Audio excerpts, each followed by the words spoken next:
Estamos de regreso, gracias por acompañarnos en esta segunda hora de Salud es Vida. Y es que a medida que envejecemos, posiblemente, probablemente, ¿verdad? Vamos perdiendo esa masa muscular, pero esto ya puede, cuando es bastante la pérdida excesiva, esto obviamente puede afectar nuestra movilidad, nuestra independencia y ojo, porque la alimentación aquí sí juega un papel fundamental. Y para ello ya está con nosotros, nos acompaña la nutricionista Anadela Morales para hablar sobre ese tratamiento nutricional en la sarcopenia. Bienvenida, Anadela, qué gusto siempre recibirte en esta mañana y con esa información excelente que nos traes. ¿Qué tal? Hola, siempre un placer regresar. Gracias por el espacio. Y sí, hoy quise hablar de este tema que pasa desapercibido, pero realmente un tema con el que estamos lidiando en todos los hogares, todos aquellos que tenemos familiares adultos mayores, o bien nosotros, para ya parte de nuestra vida, el ir viendo cómo vamos perdiendo esa fuerza, esa masa muscular que justamente es la sarcopenia, que no a todos nos da sarcopenia, pero sí todos tenemos el riesgo de poder tenerlo, ya que la sarcopenia es algo que se da conforme el envejecimiento, afecta a las mujeres en la etapa de la posmenopausia, a esos pacientes oncológicos, pacientes sedentarios que incluso no tienen una movilidad, pacientes que están encamados, los que están en una desnutrición severa, que esto también aplica tanto a niños como en adultos. Estas personas que tienen dificultades para aumentar de peso y a su vez esto impacta directamente en el músculo. No solamente el que esté envejeciendo te hace que puedas tener el riesgo de una sarcopenia, sino si estás en una de estas etapas o estadios de salud. Incluso los pacientes con enfermedades crónicas, como las enfermedades renal crónicas, los pacientes que se encuentran en diálisis o en hemodiálisis, también tienen la tendencia a tener esta pérdida de fuerza y masa muscular que conocemos como sarcopenia. Y de ahí viene mi pregunta, ¿a qué edad realmente empieza uno a perder esa masa muscular? Porque si bien nos comentabas, no solamente es en el adulto mayor, también los jóvenes pueden presentar esto. Sí, los jóvenes lo presentan incluso en las etapas de adolescencia, cuando han venido en arrastre, podemos decirlo así, de un mal peso, de una mala alimentación, de un déficit de proteína. Estos niños que en las etapas de la etapa preescolar, de 3 a 5 años, fueron niños picky, con hábitos muy selectivos, que fueron niños que batallaron mucho con anemias o enfermedades autoinmunes. Incluso los pacientes que tienen lupus pueden también tener una pérdida de sarcopenia. Entonces no hay como una edad específica en que ataque la sarcopenia, porque la sarcopenia no solamente le da a las personas adultos mayores, es decir, te puede dar en etapas más tempranas.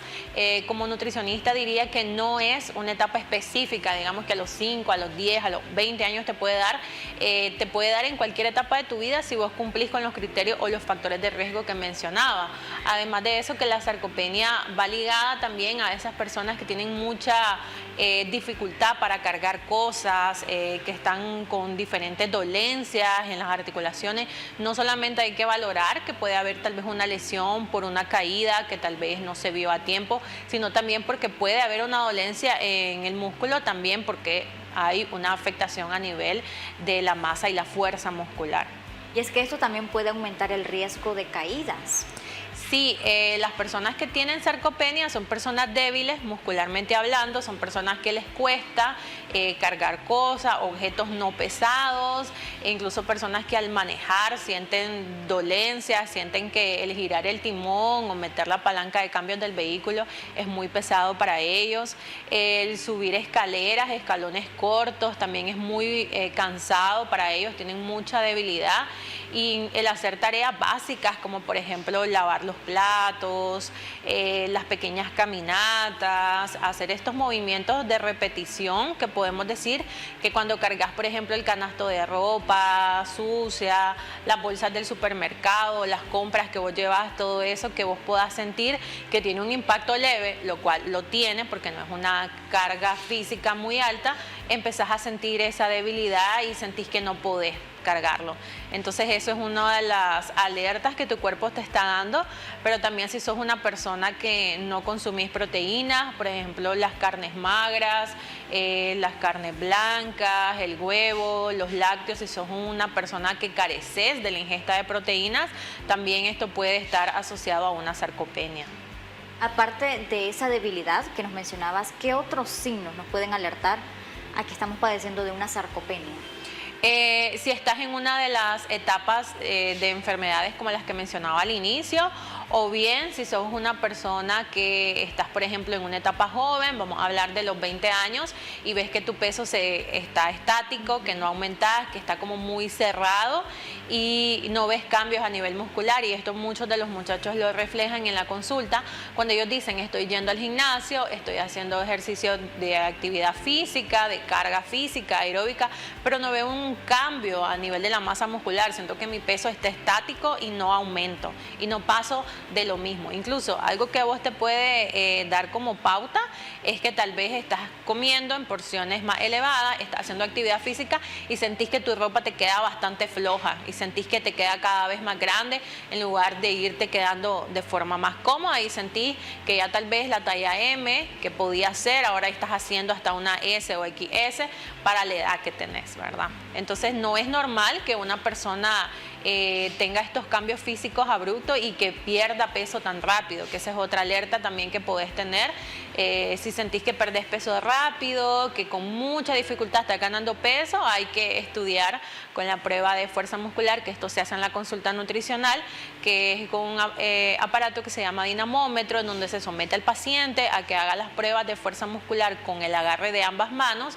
Ahí el paciente tiene una puntuación y de acuerdo a esa puntuación se clasifica si tiene o no una sarcopenia o si está bien en riesgo de sarcopenia. Y en este sentido, cuando digamos ya se tiene ese diagnóstico, ¿cuál sería el plan nutricional? ¿Esto deben de incluir más proteína o qué alimentos deben de consumir?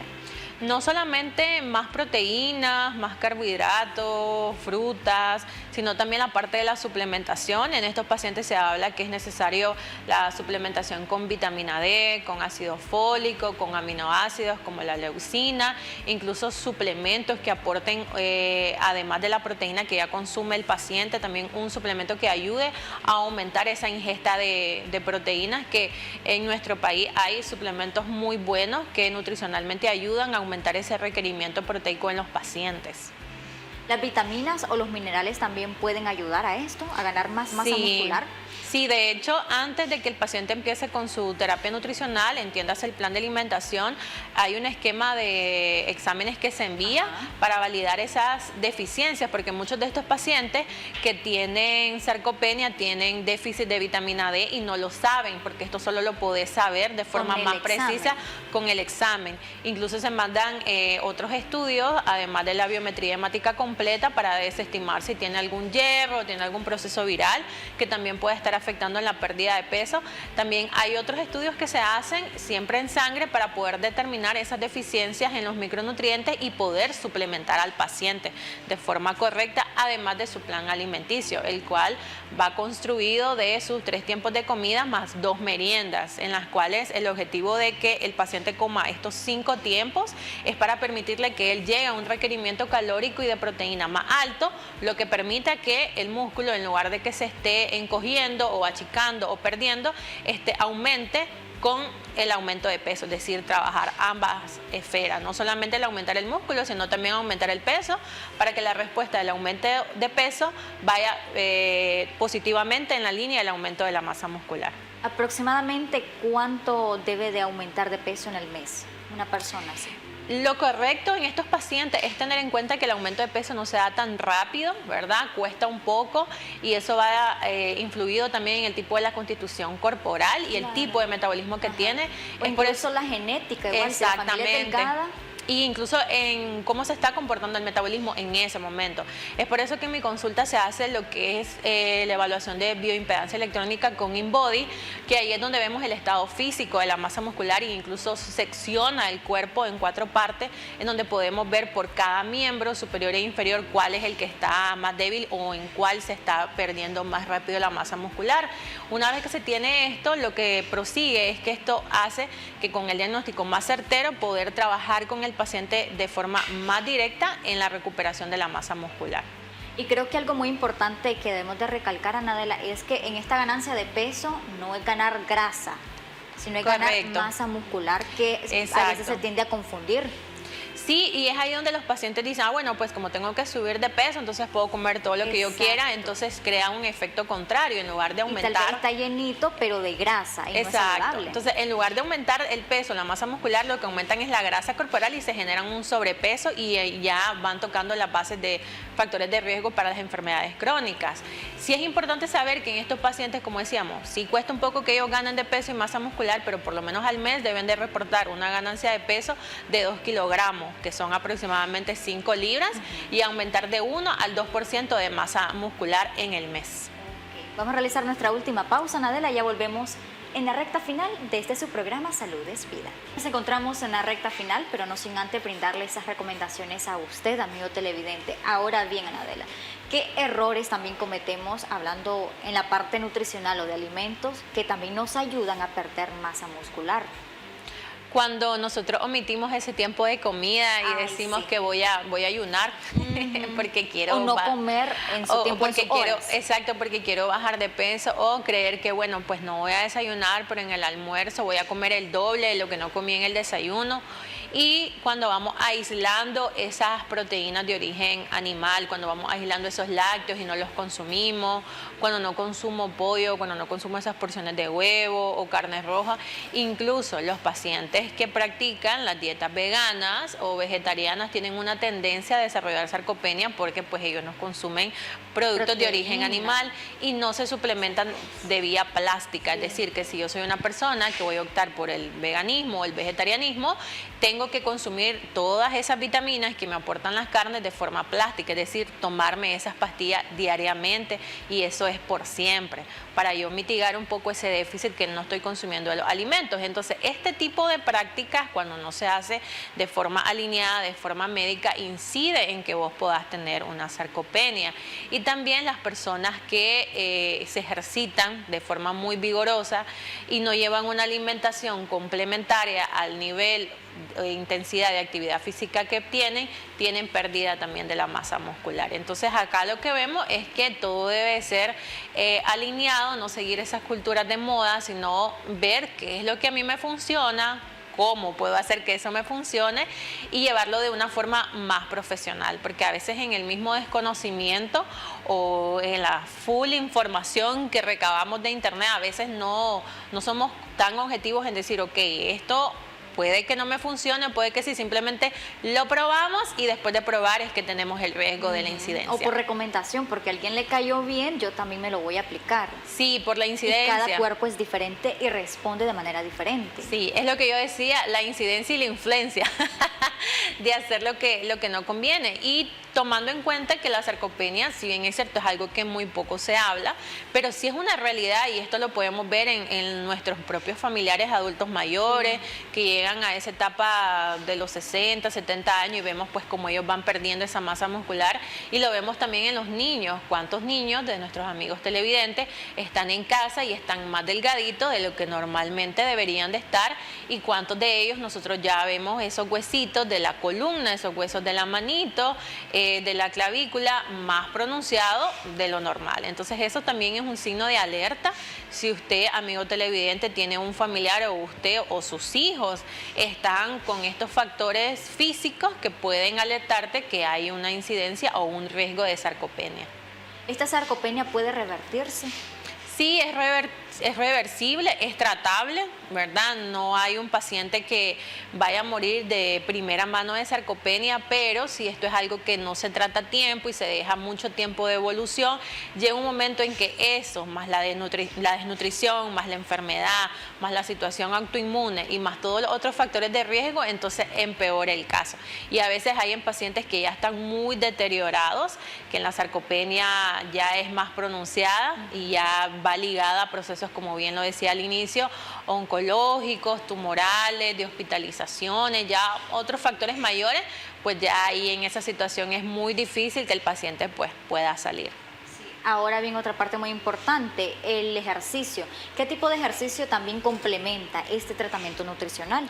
El tratamiento nutricional para la sarcopenia es dos tipos de ejercicios, los ejercicios aeróbicos, todos los que sean involucramiento de la actividad cardiovascular, y también ejercicios de fuerza, es decir, como cargar objetos, aumentar con peso, hacer repeticiones, es decir, hacer los dos tipos de ejercicio. Un ejercicio que para mí lo recomiendo mucho para los pacientes que tienen esta condición es el ejercicio funcional o el ejercicio de CrossFit, ya que estas son dos disciplinas que combinan la parte cardiovascular con la parte de fuerza.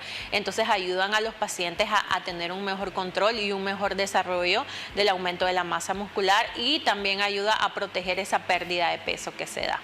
¿Hay diferencias entre hombres y mujeres con respecto a este tema de la sarcopenia? Sí, hay diferencias, inciden mucho las edades en las que son detectados y inciden mucho la condición propia del organismo, es decir, incluso dentro de la gestación puede presentarse también la sarcopenia. Si es una mamá que ha padecido de anemia, empezó su embarazo con bajo peso y tuvo diferentes complicaciones, sí lo puede desarrollar. No hay como un género en el que sea más predominante, pero sí el riesgo es para todos. De hecho, todos podemos desarrollar la sarcopenia, y así como todos podemos desarrollarla, todos podemos prevenirla. Ok, y para poder prevenirla, ¿qué recomendaciones podemos empezar a aplicar desde hoy? La primera recomendación es que visitemos a la consulta con el nutricionista, realicemos en la consulta los estudios necesarios, como ya mencionaba, lo que es la dinamometría, que es lo que te permite saber si estás o no en este riesgo, hacer todas las medidas antropométricas a nivel muscular, que esto se hace también en una consulta nutricional, hacer el chequeo médico vía exámenes para detectar si tenemos alguna deficiencia, ya bien decían lo que es la vitamina D, o a nivel de hierro, o otras deficiencias que se pueden detectar con exámenes bioquímicos que pueden ser preventivos, y aumentar nuestra ingesta de proteínas, ya lo decía, carnes blancas, carnes rojas, el huevo, los lácteos, consumir abundantes frutas y verduras, hacer actividad física, ya que el sedentarismo, las personas que no hacen actividad física también pueden desarrollar esta tendencia. Y número 4, leamos más información fidedigna y menos culturas generalizadas, globalizadas, que a veces pues esas culturas no aplican para nuestro país, así que mejor visitemos al profesional. ¿Cómo podemos agendar una cita con usted? Pueden contactarme al número de WhatsApp 8213-8311, o bien los invito a que, si este tema fue de gran ayuda para ustedes, síganme en mis redes sociales como nutricionista Anadela Meléndez, que aparezco en Instagram, TikTok y Facebook. Ahí está la nutricionista entonces, para cualquier cita o consulta. Gracias, Anadela, gracias por brindarnos esas recomendaciones, y muchísimas gracias a cada uno de ustedes por esa fiel sintonía. Ya vimos que pequeños hábitos marcan la diferencia. Soy Ermilena Orozco, gracias por acompañarme en una edición más de Salud es Vida.